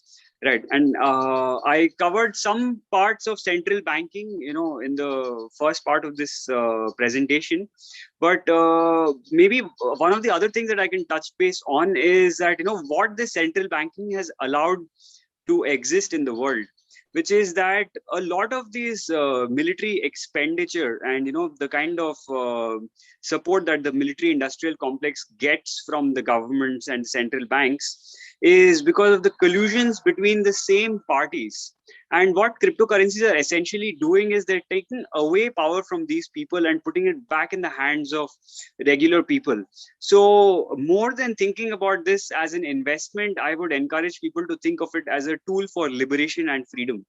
And there is another really vast topic is how we are all being oppressed. Some of us probably understand these things better than the others, but it is happening in many, many different ways. And, I want you to consider the fact that, if some people in some other country in the world are being oppressed and, we feel like, oh, it's happening somewhere else, doesn't really matter to me. What we don't realize is soon whatever oppression is happening in any other part of the world is going to come to us as well, because we are in a globally interconnected system.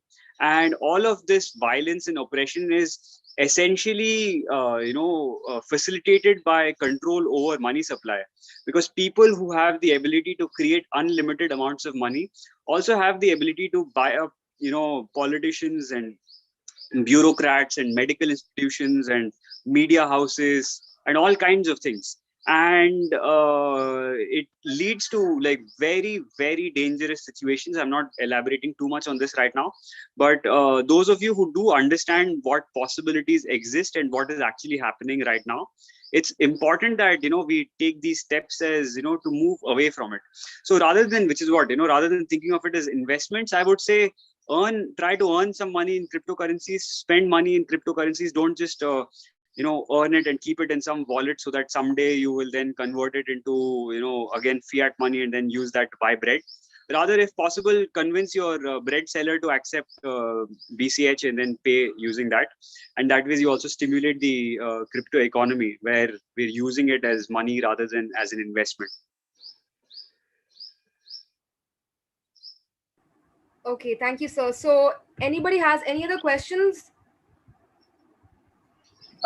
Excuse me, sir. Yeah. Yes. So there's something called Pi network that's been going around right now. Can you please tell us if it's safe to, get engaged with it? Okay, so for that, I have a question to you again. It's like, okay, so you've come across the Pi network. But what does the Pi network do? What are the use cases that it satisfies? What is the value that the Pi network adds to the world? Could you tell some of that? So actually, I'm not. I really don't know much about Pi network. I just came across this. I just wanted to know if it was safe to use it. Right.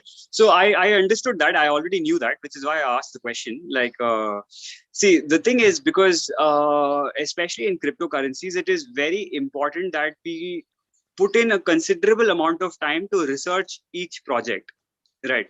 Like, people unfortunately currently don't do that.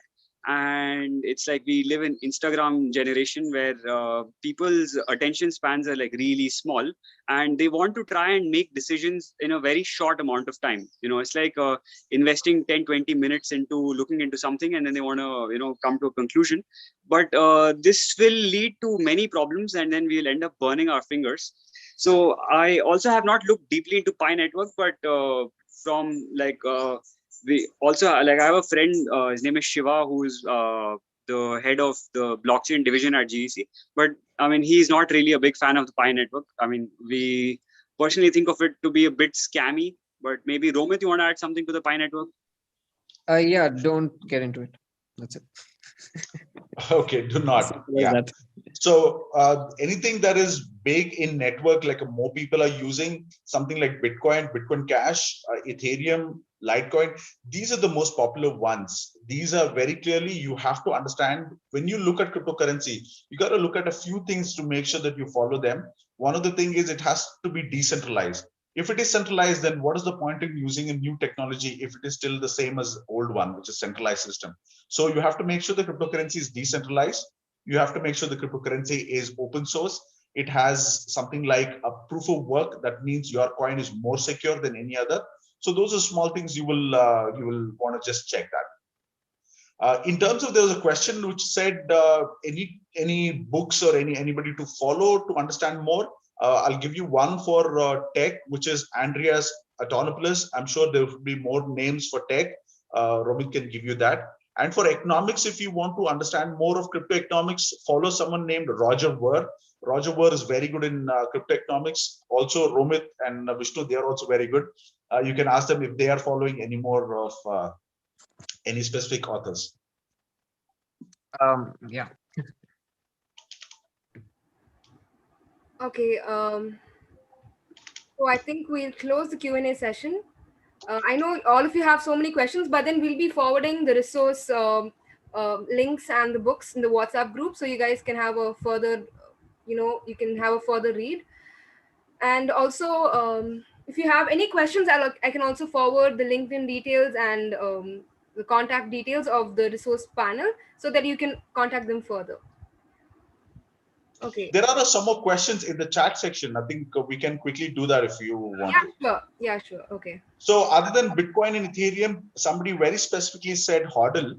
Very nice to know that someone actually has understood what is HODL, and then they've said HODL means hold on to your dear life. Just like that, it's like if you're holding on to crypto, should you hold it or should you like sell it? That's the thing. Most gold in India, people HODL because they hold on to it.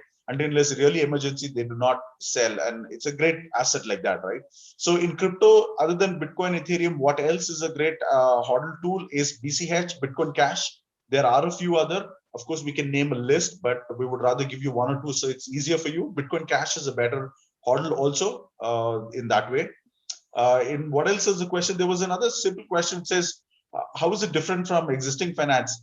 I think we touched base on that quite a bit. Very simply, existing finance is centralized and cryptocurrency is decentralized. Existing finance needs third party to do your value transfer because you depend on them. And if they say no, they cannot send it for you, you will not be able to send.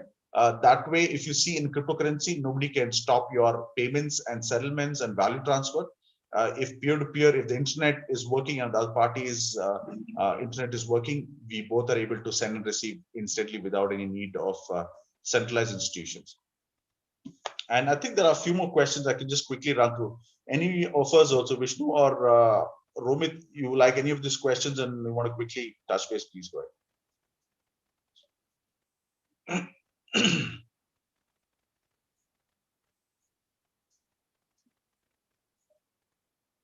So in terms of hacking, also hacking, like I said, there's nothing to be specific about US or India. We are all on the internet and we are all the same. So if one specific country can be hacked, and anybody else can also be hacked. And in terms of hacking, like I said, crypto cannot be hacked. It's just a way some people are holding crypto for others or maybe their own. If they're not very clear and very confident and they're giving information out on the internet, some people may take those information cues from you and then hack your wallet. So in terms of the value of the cryptocurrency itself, the value of cryptocurrency is derived purely in terms of the way we explain economics. It's demand and supply. The demand is increasing is because of its nature. The nature of cryptocurrency is to be simple, easy, free, and without any controls, and be a financial expert without being on the banking ladder. Those are the things which is I'm sorry, just give me a second.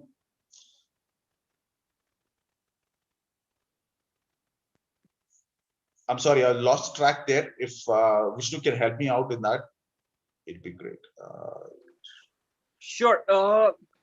In fact, I just wanted to add a few more things before we close this session, because we're kind of towards the end of it anyways, which is that coming to doing something actually for the adoption of cryptocurrencies and probably earning in cryptocurrencies and stuff.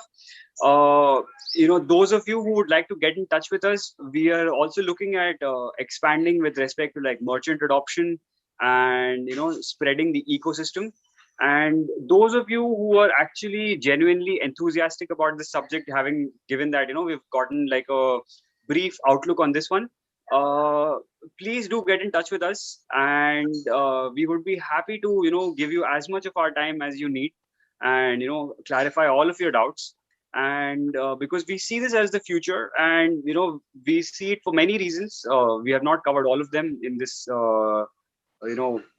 talk just now because it was very little time, right? And we would be happy to help you expand this network around the country through many different ways. And we have a couple of ideas in our mind as well. And yeah, also like regarding the links and resources, we'll probably be sharing some of these informations with Sujita, and then she can probably share it with everyone else, so that you guys can go over some resources by yourself and understand certain things. And on that note, there is just one which I would like to mention right now. There is a YouTube channel called Hidden Secrets of Money by a person called Mike Maloney. There is a 10-part YouTube series called Hidden Secrets of Money. This is a very nice video series. You can check it out. It gives you a very good explanation of money, its history, value, and what is currently going on right now. And another one question that somebody had asked is that, if cryptocurrencies are kind of doing the same thing that banks are doing, why use cryptocurrencies? We could just use banks. To which Vikram kind of mentioned about the, contrast between postal and internet, right? But there's actually one more really important factor over there, which is like, I'm sure all of you already know that petrol prices have reached like 105 rupees, right? And we've already mentioned that it's not that the assets are getting more expensive, but it's just that the currency units are losing value. And on that note, there are many countries around the world which have already gone the route of hyperinflation. And to those of you who don't really understand the concept of hyperinflation, what it means is that if you go to buy a loaf of bread today, it might cost you like 40 rupees. And you go like a month later, it might cost you 60 rupees. And a couple of months later, it might cost you like 400 rupees, right? And that is hyperinflation.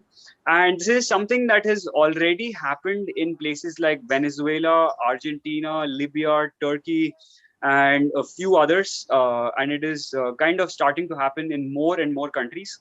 Also, we did not share a chart with you in this presentation about the kind of money printing that has happened in the last couple of months. But to those of you who are interested in checking it out yourself, you can take any currency supply, say something like US dollars or Indian rupees, and you can just search for like, M3 money supply or something like that. And you will see these charts about how much money has been created in different currency units in the last 12 to 18 months. Uh, well, well over 50% of the dollars that exist right now were created in the last 18 months. And if that does not ring some alarm bells, I'm not sure what will, right? And see, the thing is, from my point of view, a lot of people are going to come into the crypto space. Unfortunately, a lot of them are going to come after they get their fingers burnt by the existing legacy system, which is that different people might have different kinds of savings. Somebody might have like 20 lakhs, 30 lakhs, or whatever. But then there would come a point in time when that 20 lakhs would be able to just get you maybe 1 month's worth of supplies, like, wheat and bread and whatever. At which point, like, a lot of people will kind of switch to cryptocurrencies in order to like preserve their wealth, right? Which the existing system is doing everything in order to destroy. Yeah. So. And to add on to That's that, I just want to say that somebody just asked what is Zapit. Yeah, so everyone here, you can actually download Zapit from either Play Store or App Store, or you can also check out the website zapit.io. It's basically a Bitcoin Cash payment app. I guess I could call it, it's very similar to like, it's the Paytm of crypto. You can make payments with it. And yeah, if anyone downloads it, just send me an email at romit@zapit.io, ROMIT at ZAPIT.io, and I will send you some free Bitcoin Cash too, so that you can try it out. All right, thank you so much.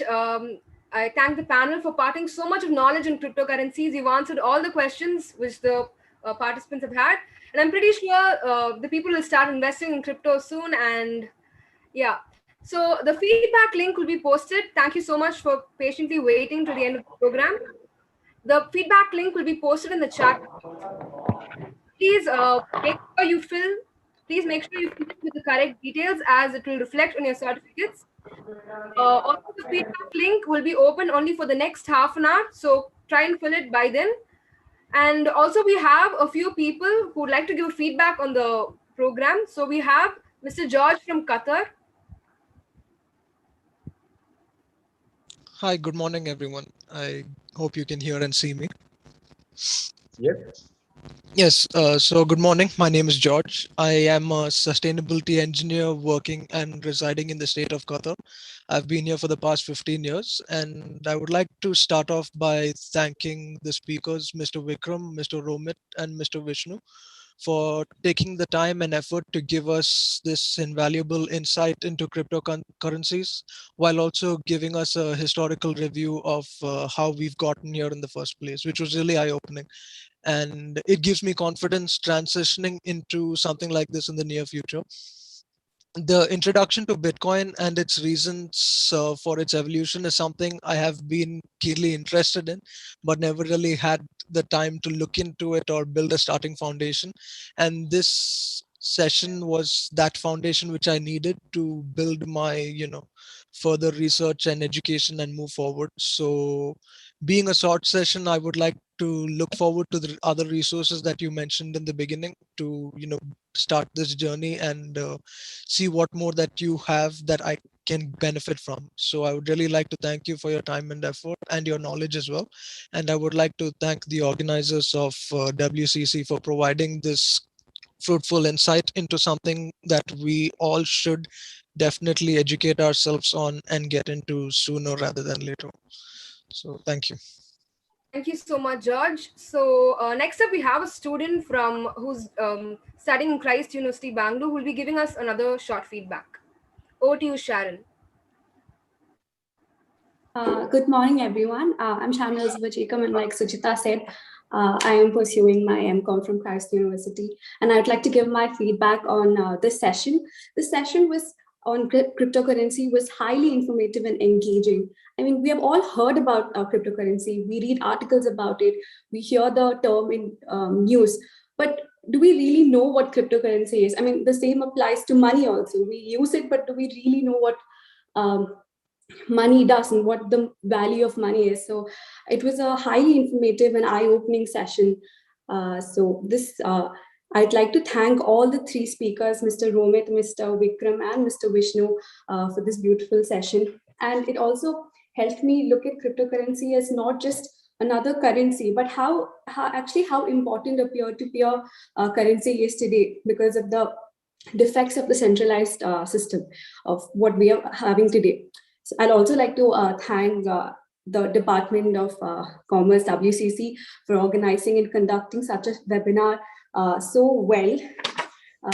It's been more than a year since we have all known life as we knew it before the pandemic, and it is highly commendable that the department is still is ensuring that we use these bleak times to the best of their capabilities. And so once again, I thank the speakers and the department for this highly informative webinar. And I'm glad I got to attend this session, and I would love to attend any future sessions. Thank you. Thank you so much, both George and Sharon, for your really valuable feedback. Okay, so now I call upon Vaishnavi from the Department of Commerce to propose the vote of thanks. Am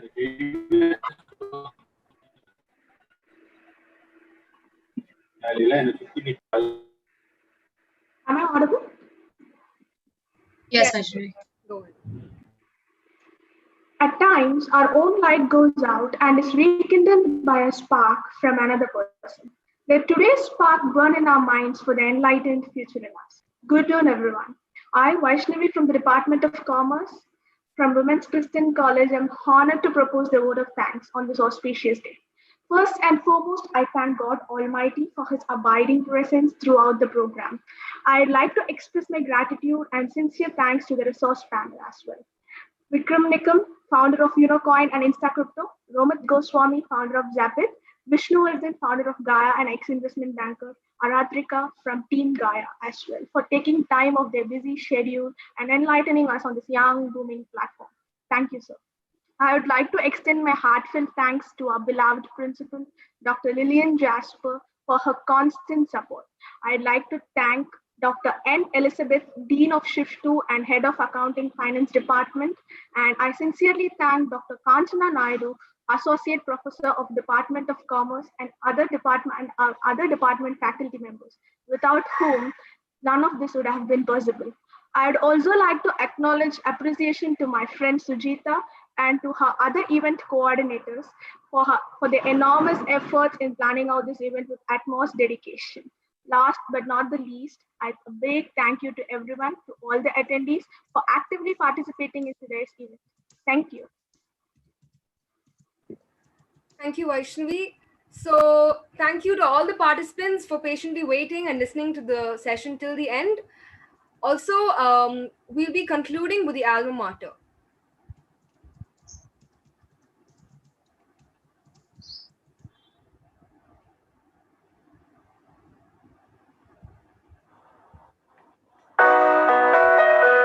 From this island and far across the ocean, our daughter's voices rise in praise to thee.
Thank you so much. The WhatsApp group link, some of you have been asking where we'll be forwarding the details such as the resource, the links to the pages which sir was talking about, all will be sent in the WhatsApp group.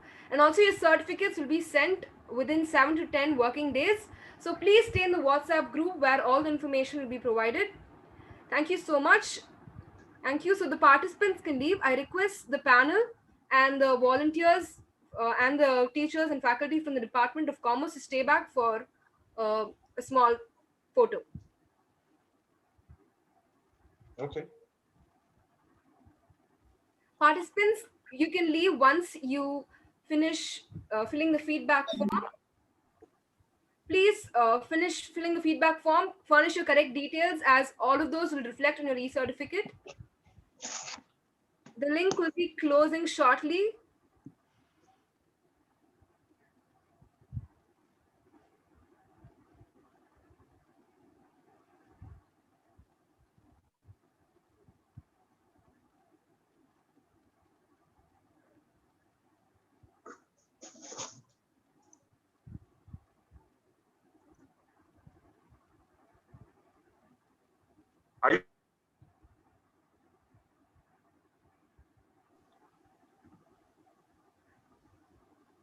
That was a wonderful session, all three of you. Sir Vikram sir, Vishnu sir, and Raman sir. Amazing. Oh, thank you. Glad you guys liked it. Thank you so much. Yeah. So I think we have. It was really beautiful. Yeah, we Thank have. you very much for organizing such an event. Definitely, sir. It's a pleasure. So now we request a HOD ma'am, faculty members, and volunteers to switch on your camera.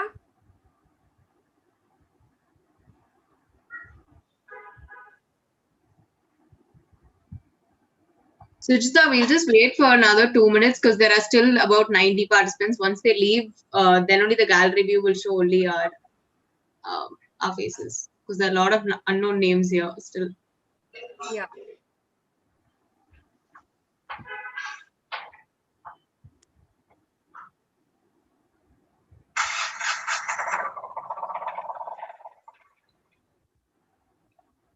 Sujita, did you inform the second years to stay back? Second year organizing? Yes, ma'am. All the volunteers. So okay. Staying back.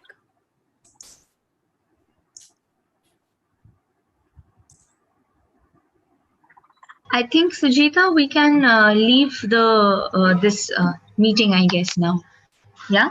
So we'll be just staying back for a photo. So, yeah. Oh, yeah, sure. Aradhika, if you could turn on your camera so we can just... I will do that. Not really in the best attire, but I'll do that. I apparently can't start my video because the host has stopped it. 1 second. Yeah. Now you should be able to enable video. Okay.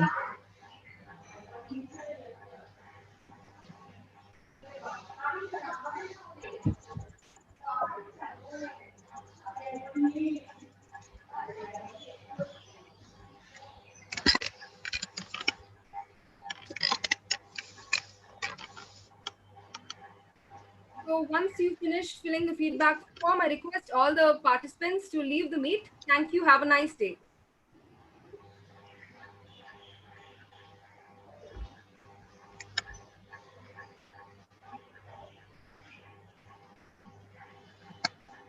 Second year and finally volunteers, you can turn on your videos.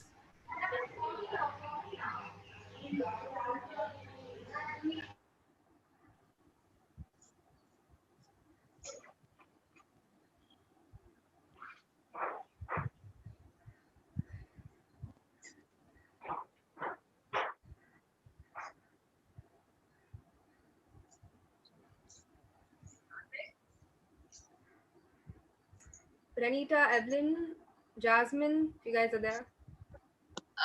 My video is turned on, but I think since it's the college account, it's disabled. Yeah, it's showing a blank screen. I don't know why. Do you like join through another device? Yeah, I'll do that.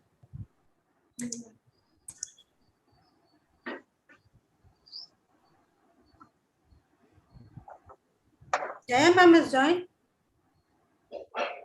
Sujita? Yes, ma'am. Jaya, ma'am. Jaya, ma'am. Nandini, ma'am.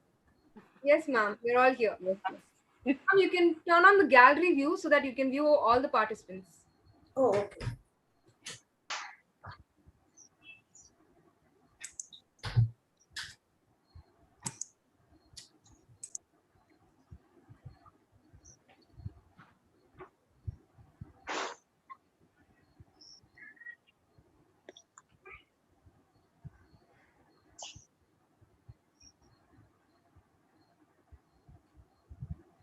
So, okay, Ranita, are you taking the picture?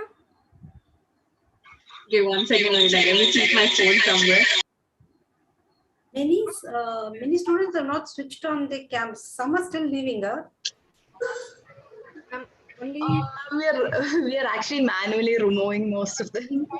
Yeah, do that. Yeah, because I can see participants from A&F and all still there.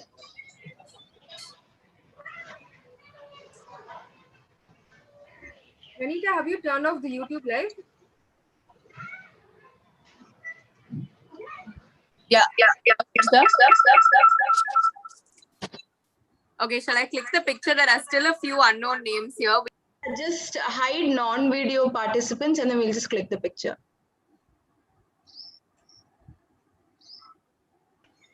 Is it my problem or is it that nobody can see Sujita herself?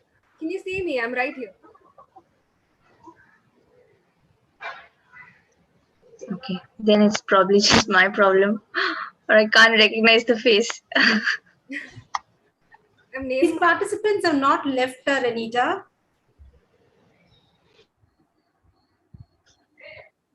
Anita, can you hear me? Yes, ma'am, I can hear you. Yeah, there are a few other names, right? Yeah, now they are moving. That's fine. We'll crop it out. Okay, you crop it. Fine. Fine then. Okay, so I'm clicking the picture now. Everyone smiles.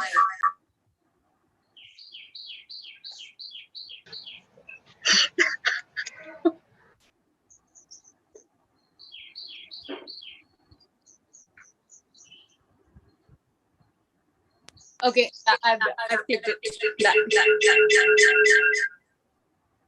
Sujita, you just share it with me as well, no? Yeah, sure. I didn't take a picture separately. Sure. Thank you. Okay, thank you all. Perfect. Thank you so much. Thank you all. Have a great It was day. lovely. Yeah. Thank you very much. Bye. Thank you so much, everyone. Have a wonderful day. Bye-bye. Yeah, bye.